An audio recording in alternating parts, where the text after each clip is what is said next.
ayaw ako, natatakot ako. So, nagtiis ako na hindi ako makadinig sa kanan ko. Kaya pinagtatawanan ako, biniraw ako. Kasi yung tenga kong kaliwa, O tinanong siya eh. ko sa ano. O tinanong siya, masarap yung pagkain doon. Saan po? Hindi, mura lang. Sabi niya. Talaga po, nung gabi ro, nung umatend ako ng last Wednesday, pinahiran po ako noon at 8 o'clock. Hindi po na agad nag-take effect.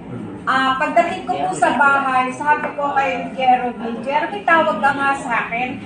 Alam niyo, nung pagtawag niya, tinakpan ko yung kaliwa kong tainga. Okay na po, sobrang lakas na ng pagtingin. Wow, parang po natin yan.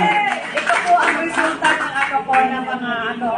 Lahat po ng hearing aid, pinuntahan ko, pati doktor, sa San Pedro Hospital, sa Divine Mercy, at saka sa Calamba, Laguna. Ang hearing aid po na pinuntahan ko, Calamba, SM, at saka Pilinbes. Wala pong nangyari. Binomba pa sa Divine Mercy ang tainga ko, wala din pong nangyari.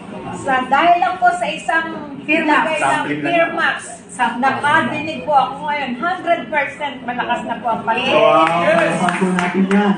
Thank you for sharing po. No? Wow, yun. So, that's a powerful message we have sa market. Imarites lang po natin.